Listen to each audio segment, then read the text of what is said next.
is how it's pronounced.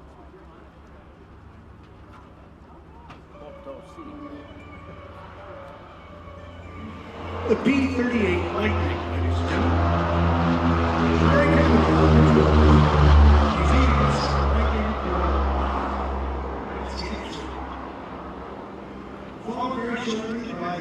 From Muskogee, of all places. Oh, he's from Muskogee.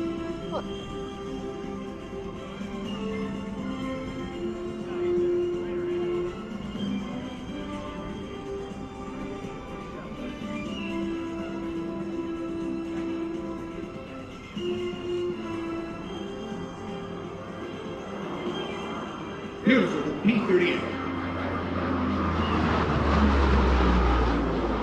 The colors go in opposite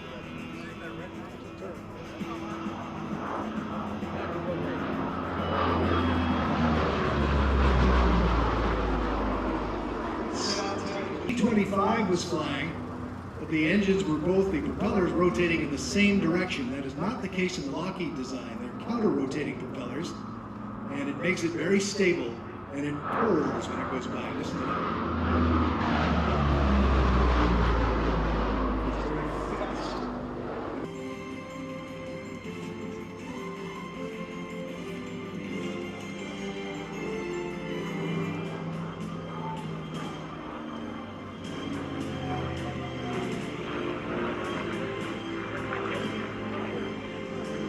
Tricycle landing gear of the Lightning.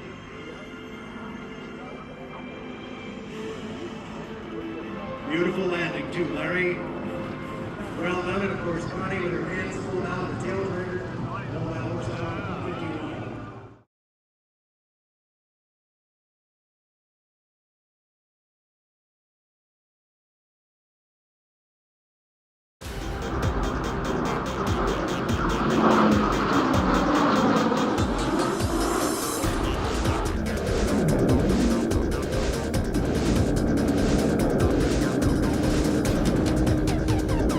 One of the things that happened in the P-38, he was the first ace of his group, got 5.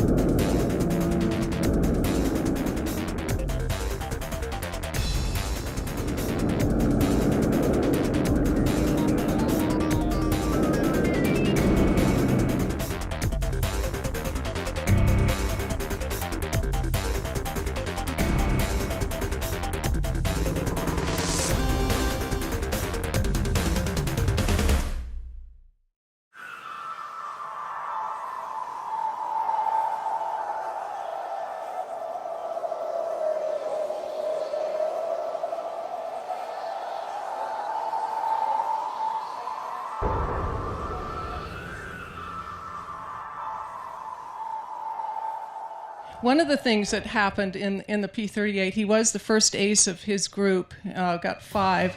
On the days that he actually got the 5th, I think he got 3 that day. And he ran into trouble. He shot down 1, and then fuel ran out on one side. He'd forgotten to fix the tanks. And he was fussing with it, and they were surrounded by Germans that day. And then the second engine conked out. And so as he was going down, he had a guy in his sights, and he fired, and he got that guy. And so he became the first guy, maybe the only fighter pilot to ever shoot down another plane while in glide mode. As the men and women who served in World War II pass away, many of their children continue to tell their stories. Christina Oles is the daughter of Triple Ace and Air Force legend General Robin Oles, who served as a fighter pilot in a combat career that spanned from World War II through the Vietnam War.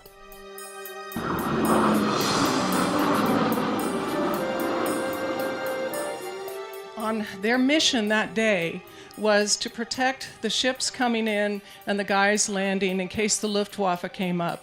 That was their orders. They were to engage the enemy. That was it when they were flying. Well, what happened was the Luftwaffe never came up that day. And so the boys who are flying cover for the guys were flying along the beaches over and over and over again. And my dad said it was a nightmare for years that he could see the whites of the eyes of the Germans firing down on the kids on the beach, and their orders were not to fire on the guys behind the machine guns on the cliff. And he said he thinks they could have saved thousands of lives that day. It was just a nightmare for the rest of his life about that. Christina Oles was close to her father throughout his life. She served as co-author of his widely acclaimed book, Fighter Pilot. She'll tell us about the colorful life of this independent American hero at this year's Warbirds in Review.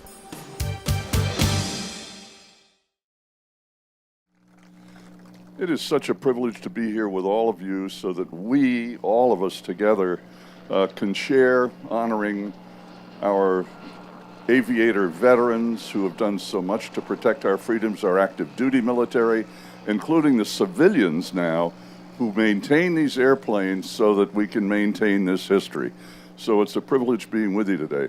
The P-38 to the right, Connie just mentioned Ron and Diane Fagan from Minnesota. They are giant supporters of EAA and Warbirds in Review. Please welcome Ron Fagan and his son Evan. Ron and Evan, would you come out, please?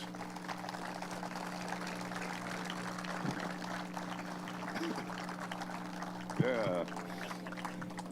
Ron, good morning. Evan, morning. Ron, where'd this come from? You have this incredible museum. It is an incredible museum up in Minnesota. Where'd the idea come from? Well, actually, we started restoring warbirds and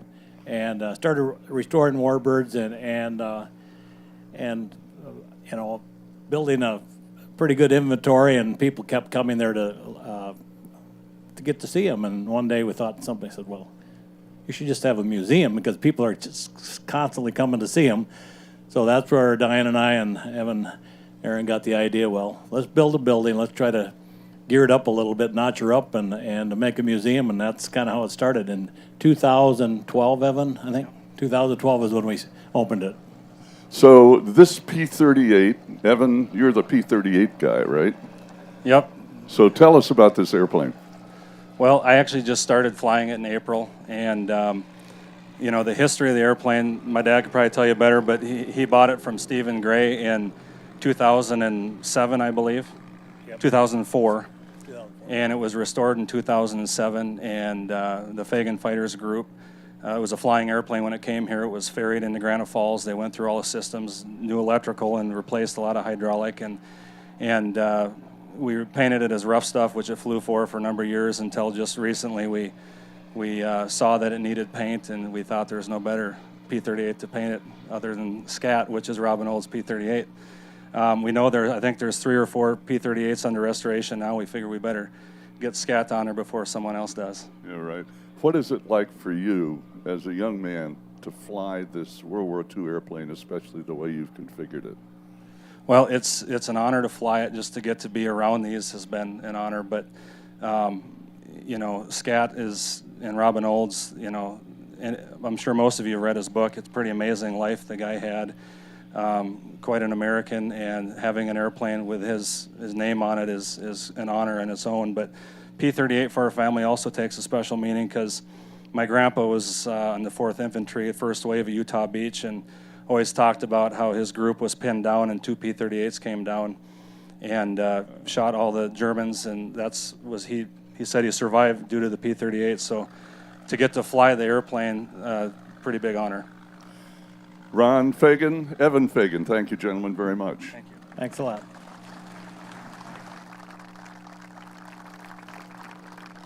You know, it's really impossible because Robin was such a larger-than-life guy to cover, you know, the expanse of his life in a brief period. But a few more details besides what you saw up there on the screen just now.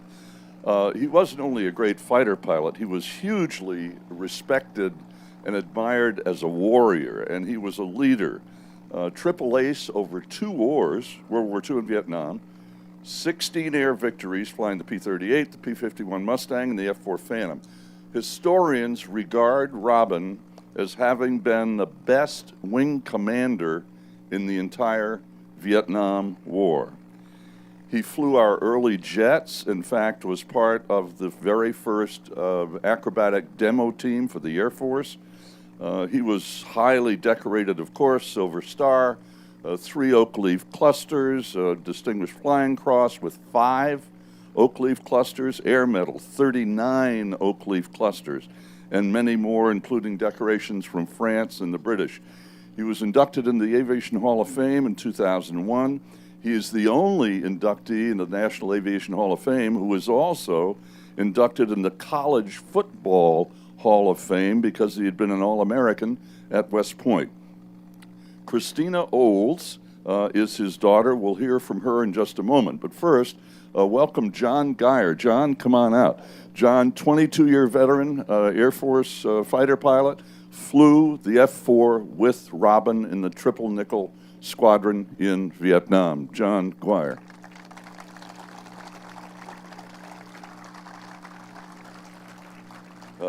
Take the next one. Yeah, thanks. I'll put Robin here. Now, Robin, she has a BA in English and creative writing from Vassar. She was super close to her dad and completed his autobiography, which many of you have, again, probably read, Fighter Pilot, The Memoirs of a Legendary Ace Robin Olds. And know that if you have not read this book, it is almost impossible to put down. Here's here's Christina Olds.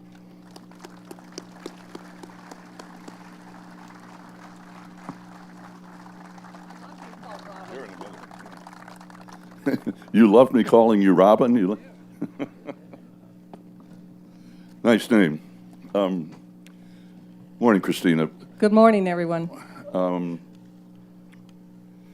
What was given what a take charge guy your dad was in every way, personally, personal responsibility, all that, how surprised are you that and what was your relationship with him that allowed him to say to you, okay, you can finish my memoirs?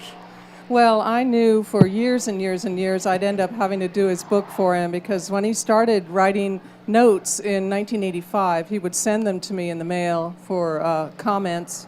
We did that back and forth for many, many years. But what really happened is when I started traveling to air shows with him basically in 2001, people would come up to me and say, please make him write his memoirs, please make him write that book. And that's when I began to understand how important it was that his stories would get out there. But in the meantime, all these guys who were authors, established authors, military authors, had offered to him to help him write his book, and he always said, hell no, I won't put the rest of the words out there. Including Clancy. Yeah, Tom Clancy came out to Steamboat Springs and sat in his living room and begged him to let him help him write his biography, and my dad said, nope, nope, nope. But it was about a week before he passed away. I was his only caregiver for his last 6 months, and a week before he passed away, he said, I am so mad at myself for not getting that book done.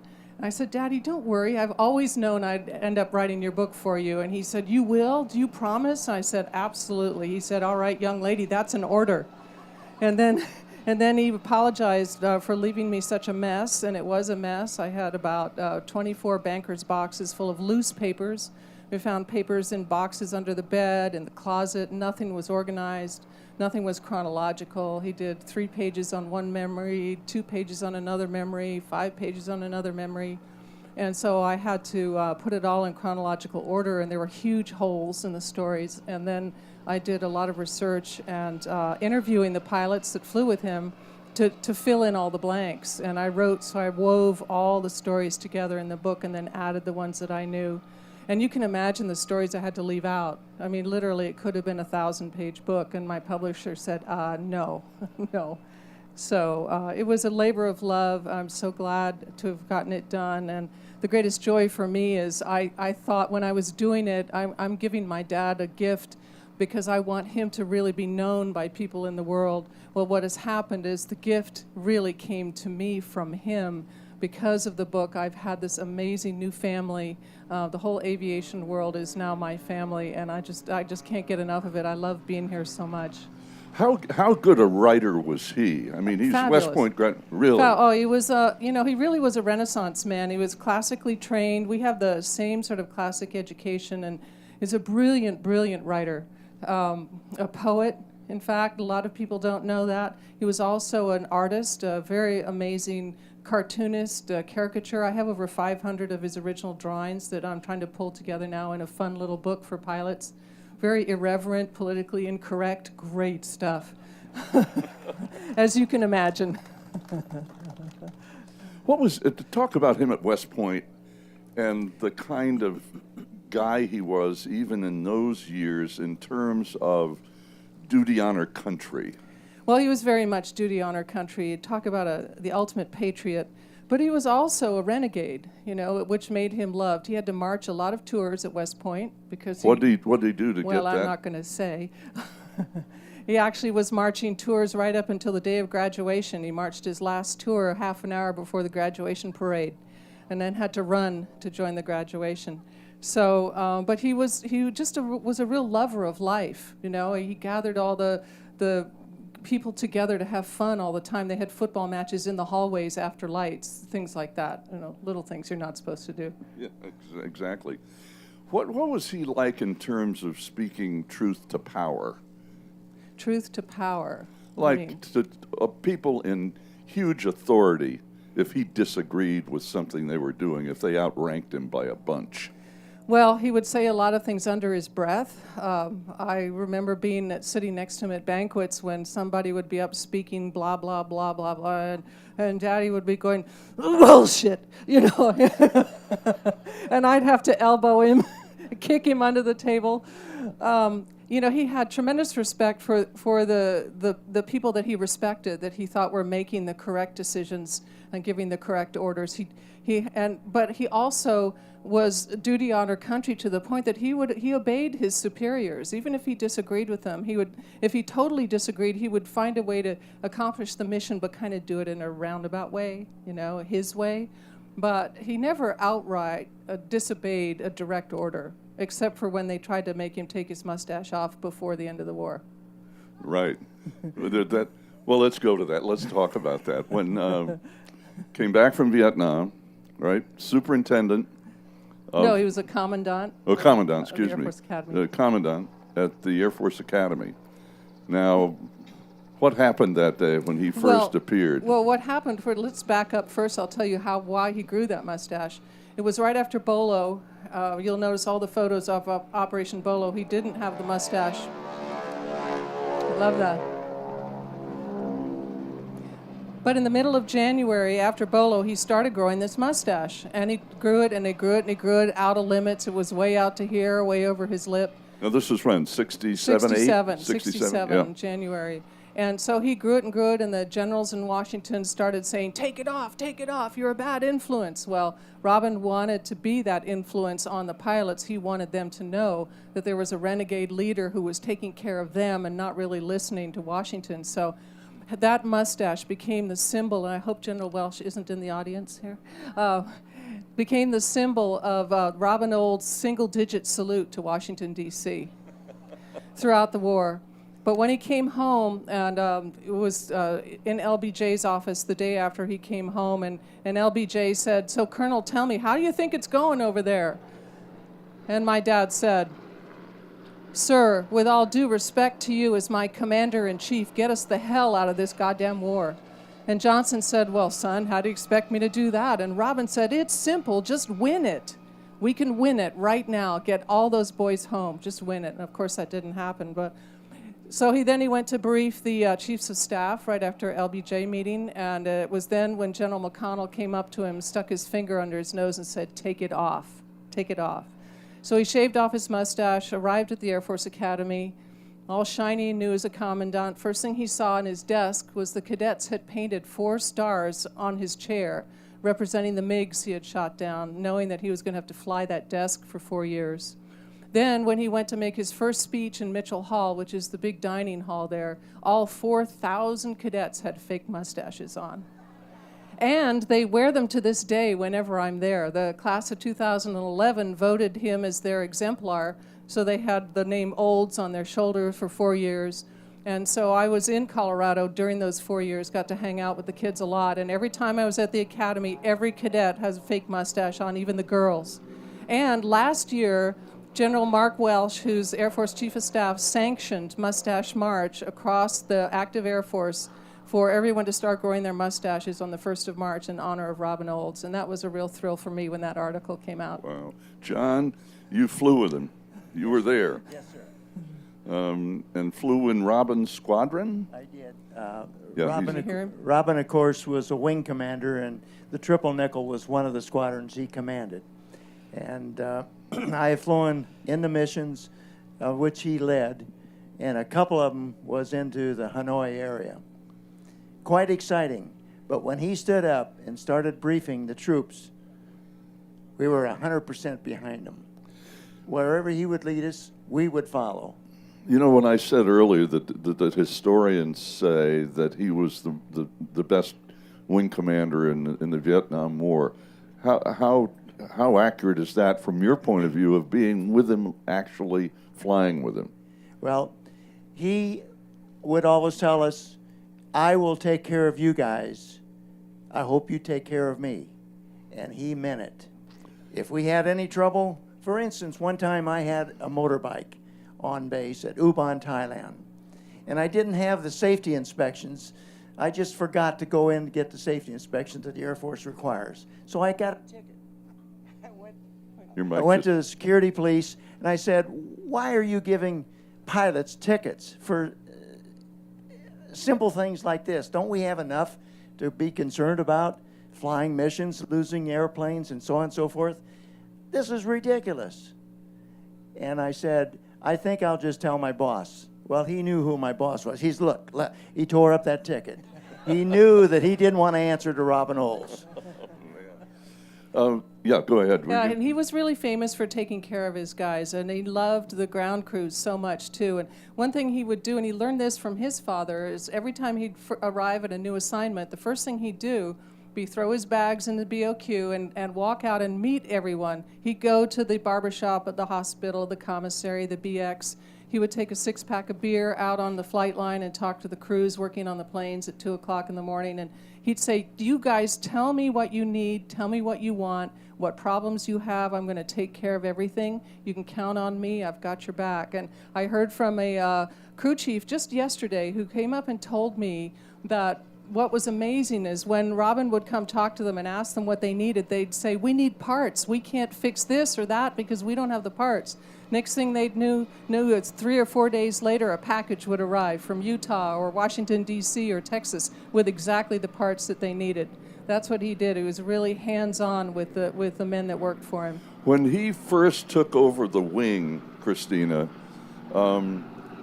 what were the early missions he flew? How did he inject himself in terms of flying in those early missions? Were you there when he arrived? No, I came a little Well, it's later. sort of legendary. When he arrived at Ubon, the morale was really low. The 105s had been shot down over and over and over again. They'd been losing F-4s. The missions had been designed in Washington, D.C. on the desks of people there, and guys were flying the way they were told to fly, and it was just miserable. And the bases were all squabbling with each other. Da Nang and Karat and Ubon, the pilots were just quibbling away with each other. And he came on board. He walked into that first pilot briefing, and the guys were just sitting there going, oh, man, we've got another commander, this old guy. Now what are we going to deal with? And he walked to the front of the room, and the way Robin would always start a speech is he'd stand there very silently, and he would stare at people. And he'd say, I'm a fighter pilot. And then he said to that group, he said, all right, you guys, you better teach me well, because I'm going to be leading you in 3 weeks. I'm going to lead every mission north. And in the crowd, one young guy said, oh, yeah, right. And Robin looked right at him and said, you are going to be my wingmen. And that turned out to be J.B. Stone, who flew with him in Bolo and helped Robin design Operation Bolo. But within 2 weeks, he was leading them north. And he flew 152 combat missions. During his time there, you're only supposed to fly 100 before you go home. But the way he handled that is he'd go in the ops room at night and erase his missions off the board. He'd be down at number 89, and he'd make it down to 82 and get up to 91 and suddenly be 87, and he'd erase them until that very last week when he filled it all in for 152 combat missions. Tell us about what he said to the junior pilots, obviously junior to him, and that he would fly their wing early on in order to learn. Right, yes. He had them lead him and follow their example up over Route Pack 6, so he let the young guys teach him all the way. Wow. John, Bolo, Christina's mentioned Bolo. What was Bolo? Bolo was an operation to deceive the North Vietnamese pilots. Could have been Russian pilots too, flying North Vietnamese planes. It was to deceive them and trick them into thinking that the whole force was F-105s, the thuds, going in on a strike mission. Now, they were very unequal to the agility they needed to fight in an air dogfight with the MiGs.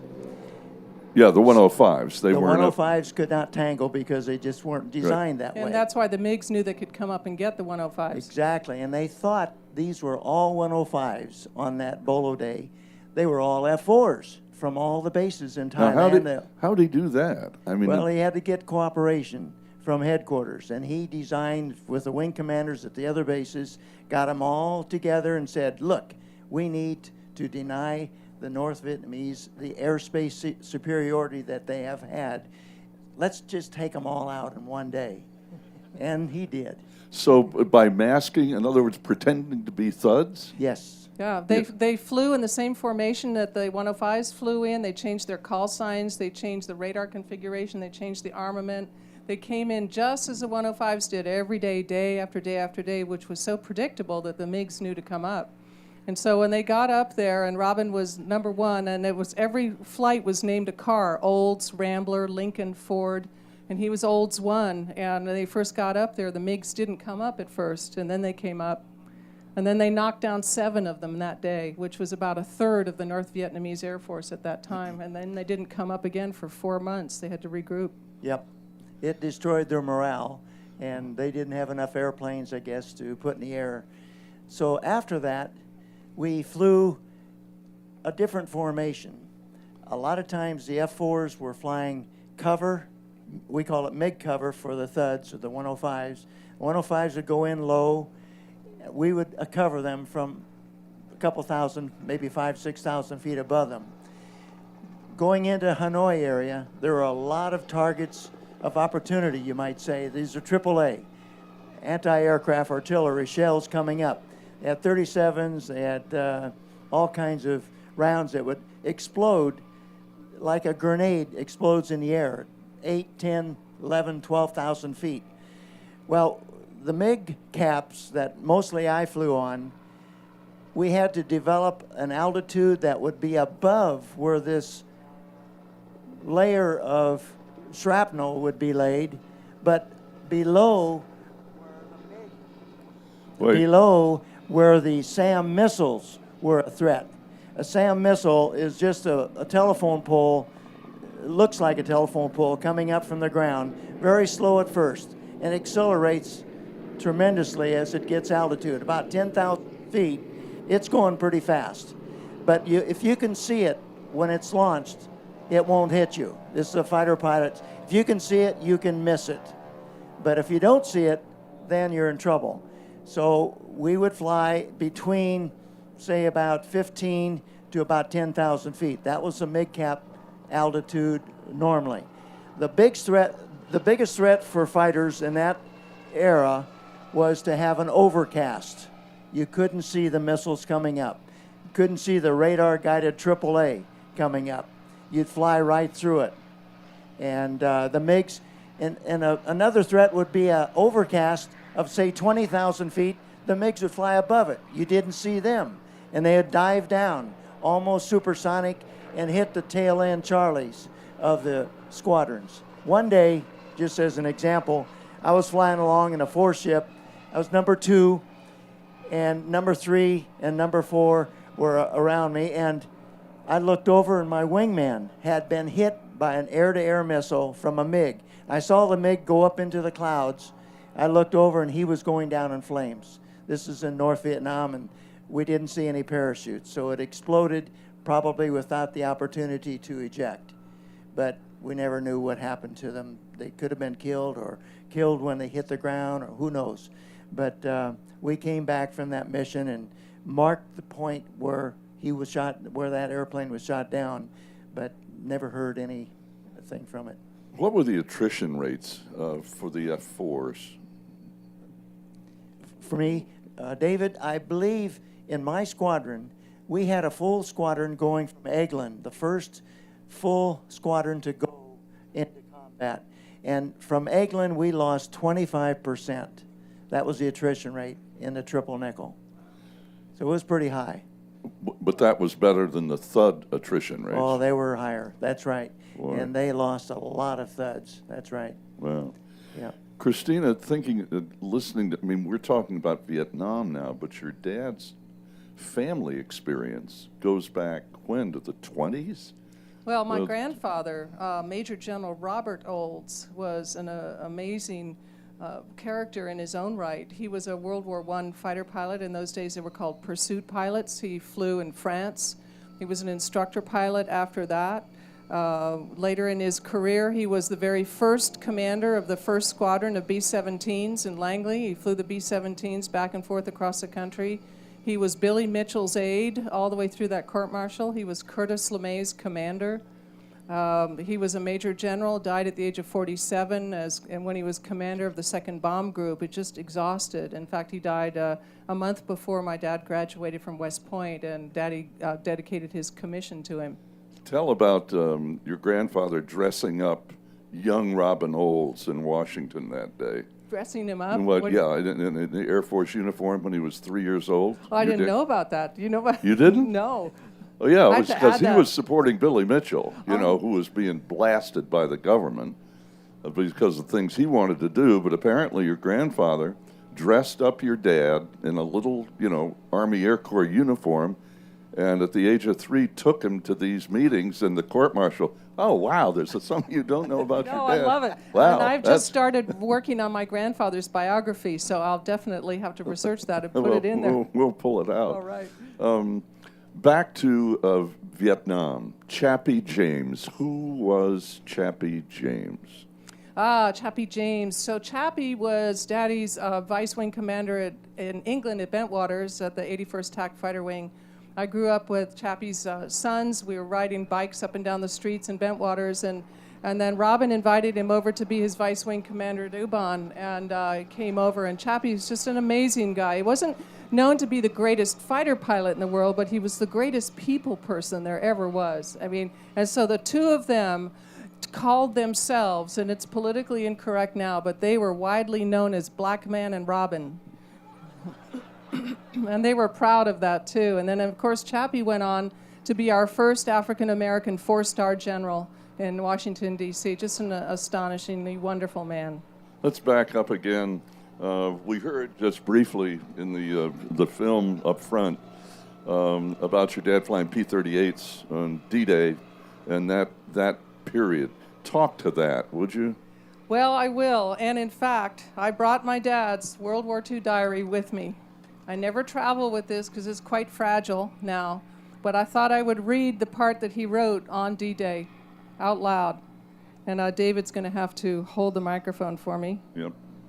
Good to go. Wow. Oh, and that's his handwriting. Yep. Amazing. Oh, wow. Look at the handwriting. Wow. You ready? Yeah. All right. This, then, was the long-awaited D-Day. Our job consisted of close-in escort of the boats, and a tremendous sight it was.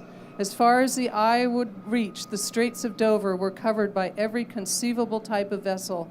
From small landing boats to huge battleships, the invasion force lay stretched out under us. I hope to never be privileged again to have to see such an amazing sight for such a show. The air support was marvelously worked out, and though from our patrol sector little was to be seen of it, our ships, airplanes that is, covered thousands of square miles. To my knowledge, not a single boat out of that vast armada was lost through German air action. Already, we have set up landing strips in the Cherbourg Peninsula, and the boys in the 9th Air Force are using them as of noon today. All right, I'm just back from another patrol. He actually flew 3 missions on D-Day.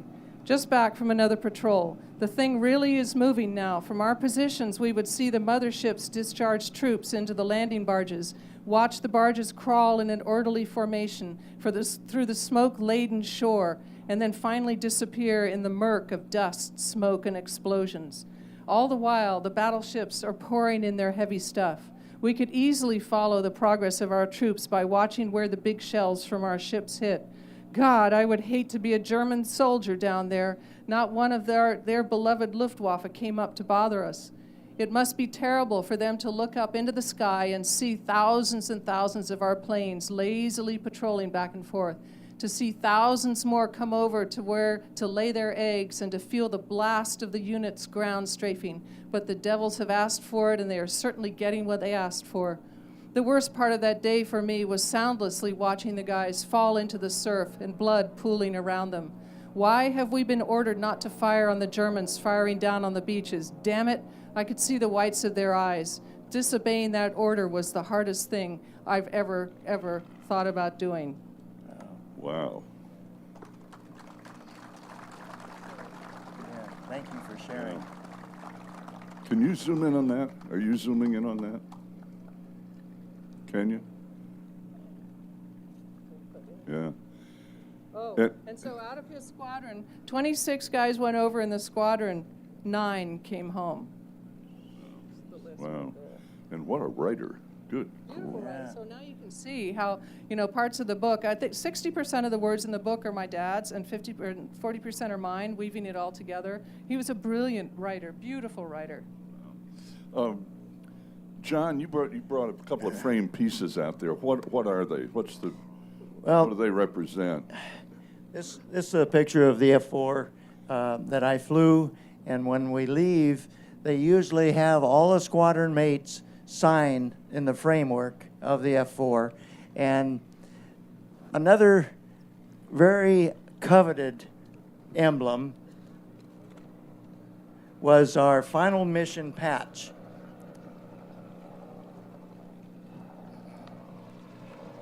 This is one from the Triple Nickel Squadron. There were a number of squadrons in the 8th TAC Fighter Wing, but this is what we got on our final mission. Usually, the final mission, you're met at the airplane with a bottle of champagne, and you toast to the other guys that are around, and then you go to the club, and that day is the only day you're proud to wear your hat in the officers' club. What that means is if you wear your hat in an officers' club, you buy a round of drinks for everybody there. But we're proud to buy everybody drinks on that day. Wow. God. And Christina, the jacket you got? Yeah. This is my dad's flight jacket from Vietnam. And it's got his 100 missions patch right there. Yep. It's Yankee Air Pirate. Yep. Look familiar, John. Yep, sure does. Got one just like it. Yeah. Wow. Back to the...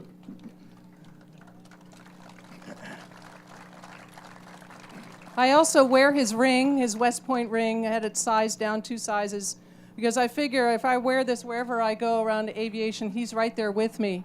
In fact, the pilot, Jeff Harris, who flew a P-38 in California, took this ring up with him on a flight to fly in the P-38 again. Wow.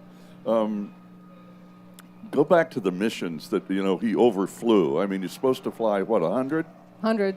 And he got up to, 152? 152. So he must have shot down MiGs in those flights that he didn't fly, right? Well, right? He didn't want to get sent home. And if he became an ace after 4, you get sent home with 5 and all the hoopla of a parade, and Daddy didn't want to have anything to do with that. He wanted to stay there and lead the guys home safely and continue to be a combat commander. And so he stopped shooting down the MiGs. He let the guys in his wing shoot down the MiGs. I do know there was also a tremendous bounty on his head. The North Vietnamese, I think it had at that time like $25,000, which was a big deal to capture him. And so he was also told by Washington, because of that bounty and his fame, you may not lead any more missions. You may not. He said, okay, that's fine. So what would he do? He'd fly in the back of the formation, still leading the mission, but not leading it. Figuratively, he knew how to stretch the words, stretch the definition. But I do know there was sighting by 2 people of his 5th MiG that he did shoot down. I've actually recorded the gentleman who saw that happen. They've tried to get it confirmed. You have to go through so much to get it confirmed. And I said, you know what, stop. Let it be the myth that he only got 4, that he didn't want to come home. But he apparently did get number 5 and just was never reported or confirmed because he did not want to get sent home. He also told me, he said, honey, if I'd had a gun on that F-4, I would have gotten 10. So... John, how aware were you of these stories that we're hearing from Christina? I can attest to one. He did not take the lead to fire on one mission because he had 4 already, and he'd said to his wingman, it's your turn. And the wingman pulled up, and he got the MiG. Oh. That was her dad's desire to give credit to the people who followed him. And he was he was a fighter pilot leader. Looking back on the experience, John, now with the benefit of all these years since you came back from Vietnam, what's your feeling looking back over that experience personally and what it meant to you, and including how the war was prosecuted? Well, it was a political war. We all knew as pilots and military there, we had all the equipment, the desire, and the ability to win. We were flying with hands tied behind our back. For instance, a MiG was only a threat after it's airborne. We could not strike MiGs on the ground. We would fly over airfields, we'd see the MiGs taxiing. We could not drop one bomb on a runway to deny them getting airborne. They were not a threat on the ground, politically. After they got airborne, yes, then we go after them. How weird is that? There's a great myth that I've heard. I don't know if it's true, but it certainly sounds like a great Robin Olds myth. And people have come up to me and said, it's so neat. He used to do touch and goes on Hanoi airfield in that F-4. He'd fly in and touch down on the runway and take off. Now, it sounds like something Robin would do, except I can't believe he would take that kind of risk. So I don't know if the truth will ever be known. You're smiling, John. What are you smiling? I don't know anything about that, but I wouldn't doubt it. But looking back over the experience, John, what's it mean to you now that you were there? Well, I feel that it was a waste of a lot of lives, unfortunately, and I can give you one case in point. A lot of the missions were directed from the White House personally, either by the president or one of his chiefs of staffs. Not the military, but the civilian. We would get those orders, and Robin would always say, we're not going to do that because there's nothing to gain, but there's attrition we cannot accept. We'll put that as number 2 or number 3. And so the primary mission would be what we thought would be good. There was a general sent over, a 1-star general came in. I happened to be in that briefing that morning, and the mission was, this was a primary target, here's a secondary. He didn't mention anything after the primary and secondary. The general stood up and said, Major, who was the briefing officer at that time, Major, what happened to mission da-da-da-da directed by the White House? The major looked at him. This is Major Moore, by the way. His dad was a 2-star general, and Major Moore became chief of the Thunderbirds, or the lead of the Thunderbirds later. But Major Moore looked at the general and he said, General, and he quoted a general's order or motto in World War II, I will never send my men where I won't lead them. And he said, General, I have a back seat in the F-4, and if you want us to strike that mission, you be the leader, you fly in my back seat, and we'll hit it. That general sat down, and we never heard another tone from him. Wow. Now, what's that hat? Oh, that's your hat. My dad's hat. Yeah, stay out of the sun. So I've got my dad's Wolfpack hat on. Very cool thing is right before Bolo mission took off, as a result of Hub Zemke being his commander in England in World War II, when the pilots were ready to go for Operation Bolo, Robin said, "Go get 'em, Wolf Pack." And that's when the 8th Fighter Wing became the Wolf Pack. And to this day, it's the Wolf Pack. The 8th moved from Uban in the late 70s up to Kunsan, South Korea. I was there in April. They invited me over to rename a street, Olds Avenue. The entire base is the Wolf Pack. All the airplanes have WP and the symbol of the wolf on the tail.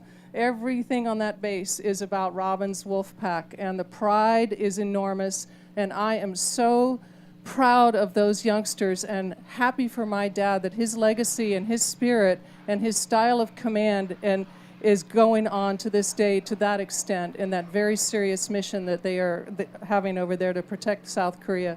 I wonder how many, in this case, commanding officers at his level, if anyone else in the history of our military has had that kind of long playing influence because of the power of their leadership.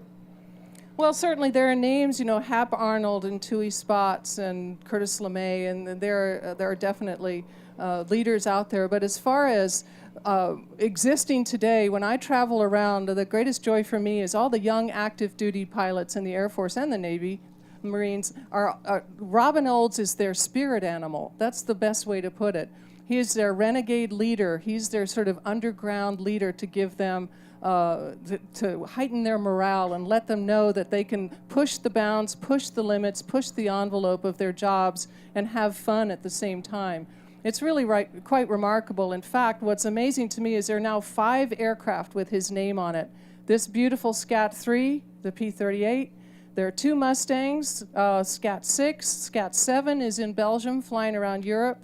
His Scat-27 F-4 that he shot down 2 MiGs in is in the Air Force Museum in Dayton. It's sitting in splendor. The QF-4 Scat-27 was going to fly in yesterday from Holloman, but they couldn't get it started yesterday morning, so they flew in this wonderful bird. So it's amazing to me that there are 5 aircraft that are flying aircraft with his name on it. And, there's no greater honor for my dad. He's still flying. Danny Bolin, are you there, Danny?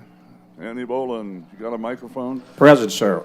We have some time for some questions from all of you, and the hands are going up. Danny, here's number 1 over here. Oh, Scat. So at West Point, his roommate's name was Scat Davis. Question. And Scat desperately wanted to fly, but he washed out of pilot training because he was colorblind and he was heartbroken. And so my dad told him, he said, "Don't worry, I'm going to take you flying with me my entire career." So he named all of his aircraft Scat, Scat-1 through Scat-27, which is what's in the museum. I understand in World War II he made a mission where he lost the rest of his unit in the weather and they turned back and he went on and dropped his bombs anyway. He figured he was there, he might as well drop them. Yeah, that happened several times. He would find himself either alone or with his wingmen separated from his group for whatever reason, and they would go and take on, I think there was one point they took on 50 Germans on their own, shot down 2 of them. He was always looking for an opportunity to do things like that. Sir. Christine, I had the chance to meet your father and interview him several years ago. He told a story flying the P-38. He was flying along and one of his buddies was being attacked by a German. He was in the P-38. He immediately turned and went straight down, and there was the problem of compressibility. He lost his canopy that day. Would you tell that story, please? Right. The canopy blew off. The P-38 is known, and the Fagans can talk about this more, for its compressibility problem. But he had also forgotten to switch the fuel tanks over, and its engine quit. And so as he was going down after the German, his engine quit on the right side, and then the left one quit. But he fired anyway, and the German went down. Daddy went down. He restarted about 50 feet above the ground. Whoa. Dan, question. Yeah, I got an Aussie here. Good. Not quite right. I'm actually a Kiwi living in Australia. I like Kiwis. I do too.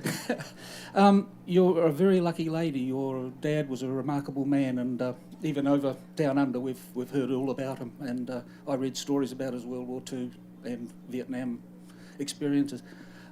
You said something earlier which I thought could be quite amusing and entertaining for us in a later volume. When you've finished your grandfather's biography, have you considered writing another volume about all those interesting bits you had to leave out of the first book? Oh yes. Well, one of the things I'd like to do is, with all his drawings, it's a perfect opportunity to intersperse those crazy drawings with the funny stories I had to leave out. And there are so many stories that have been told to me from people. For instance, I had over 24 stories from the Air Force Academy, and I could only put 4 in the book. There are many, many examples of great stories about him that I intend to publish along with those drawings. Question, sir. Yeah, I'm very curious about what it is that turns a person into a man like your father, what makes him a great leader. And I'm particularly interested in how much of an influence his own father was in that relationship. His own father was a tremendous influence, and also my dad's mother died when he was only 4 years old. So my grandfather remarried, but Robin was basically raised by Robert and Robert's cronies. And in that house, when he was growing up in Langley, you know, Eddie Rickenbacker, Elliot White Springs, Hap Arnold, Tui Spots, all these amazing, amazing pilots were in that house all the time. So this young boy got to listen to these fighter pilots talking down in the living room about the importance of air power. He also got to watch how his father treated people and treated the men that worked for him. And so it was very much an influence that way. But a lot of people have also said, you know, there's a debate of, if you're not a natural-born leader, can you really become a leader? And I tend to think that that may be true to a certain extent. You can learn how to talk, you can learn how to do certain things, but if it's not innate within you to like people and to be a natural leader, it's not something that is easily learned. And he was a natural leader. When he was in high school, he was elected president of his class 3 years in a row, and he never ran. He never wanted to be president. He was captain of the football team without being asked to be captain. He was just that kind of person. And growing up with him as a dad, I can tell you that I absolutely understand why his men trusted him and followed him into combat without question, because as a father, he was that way to me as well. So just a tremendous natural leader. Any other questions? Sir, would you step up, please?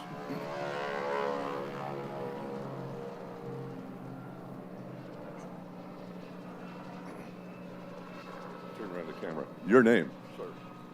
John Shelk. I was at UBAN, a little after then Colonel Olds. By the way, can I have the people that from UBAN stand up? Sure. Everyone here that was at UBAN with me, with Colonel Olds, all of us, would you please stand up? There's a few of us here. Oh, wow. Wow. Woo. Wow. Wow, that's so great. And by the way, to keep that going, would all veterans stand up right now, Yes, please? please. All veterans. Yeah.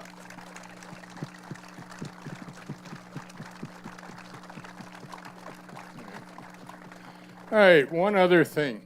For those of you in the military, police, fire departments, you recognize these. They're called challenge coins. We carry them to commemorate our history with a particular unit. Some of us from UBAN got together. This is a special one. Christina? Oh, thank you. Congratulations. Wow. That's yours. Oh, thank you. That's Your so friend cool. James Helms and I have been working on this Yes, behind the you scenes. have. Oh, wow. Thank you. Congratulations. Thank you so much. Thank you. Thank you very much. Ladies and gentlemen, John Quire and Christina Olds.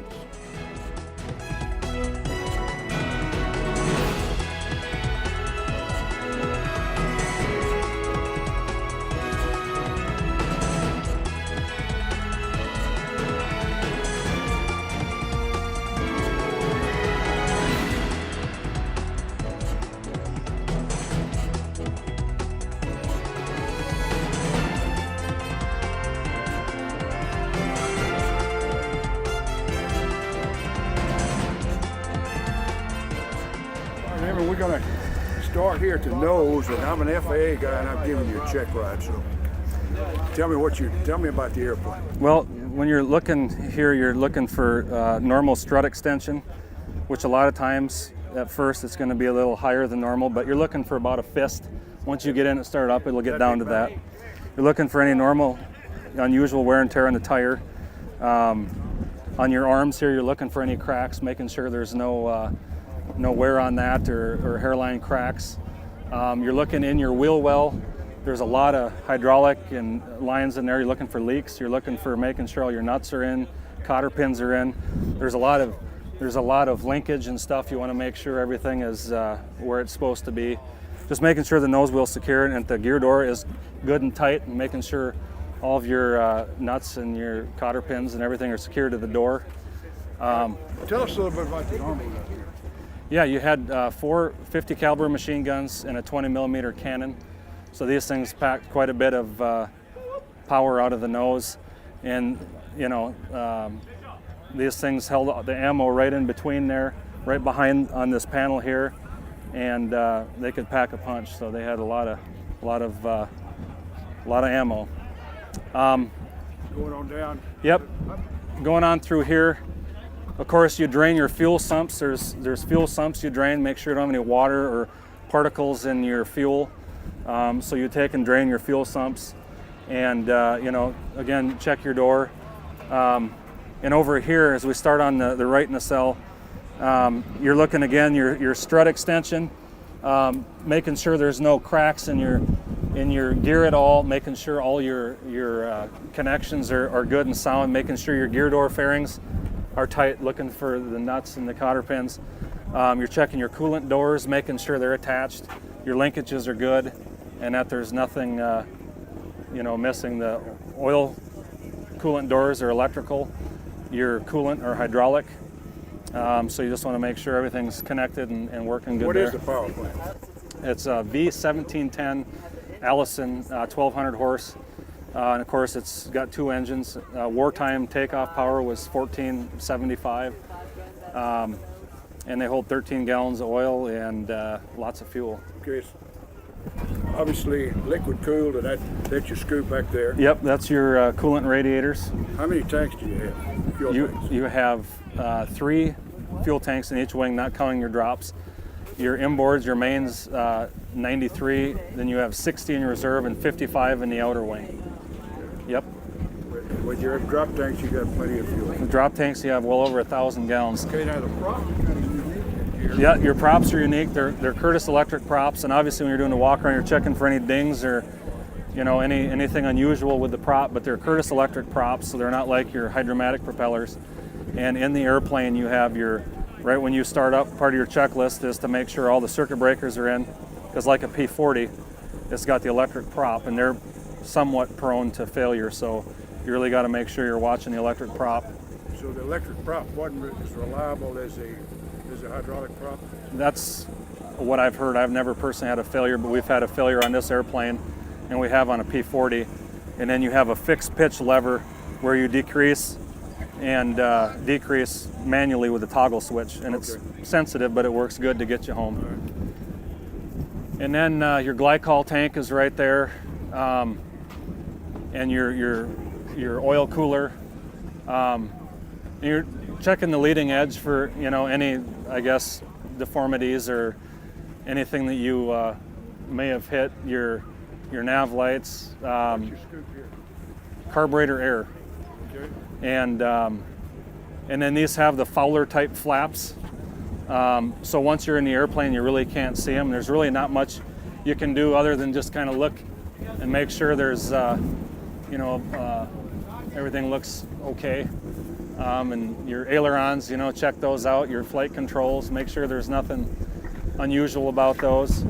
Coming back, making sure there's nothing inside the air scoop, garbage or whatever. And then coming back here to your rudders, 2 rudders, and just making sure movement's free, your trim tab. And then you have your elevator back here with your trim tab, and making sure your controls are free. Just kind of looking to make sure nothing looks abnormal. Big elevator. What's the story behind the ballast on here? Well, from what I understand, they were put on to prevent compressibility when they went into their dives. A lot of the guys couldn't pull out, but it turns out, from what I was told, that those were not the answer. They kept putting them on because they were in production, but it's the fillet outside of the cockpit that actually prevented the compressibility. But they kept putting these on because they're in production. I'd understood that the Army breaks up the airflow. The Army required it, even though it was not required. They put it on. Kelly Johnson said that the fillet did the job, but Yep. they required it anyway. That's correct. They kept putting it on, but they figured the fillet by the cockpit was the ticket. And then, of course, you continue your walk around. You go over to the left nacelle and do the same checks, and then you would go up on top and do your cockpit check, and you're ready to get in there and do your pre-flight for the cockpit. Okay, Kevin, let's talk about the nose art for a little bit. Yes. Why did Robin name this airplane Scat anyway? He named his airplane Scat because one of his best friends was not able to get into the military, and that was his way, from what I understand, reading his book, of getting his friend involved since he couldn't get in the military because he had medical conditions. And so this Scat name, it was used all the way through Vietnam. Is that correct? All the way through Vietnam. It was on his Phantom, and it was on his P-38, his Mustang. And the neat thing about Scat 3 is he became an ace in this airplane, shot his 5th airplane down in this. So the P-38 has significance in respect to that. And he had a lot of amazing stories in the P-38.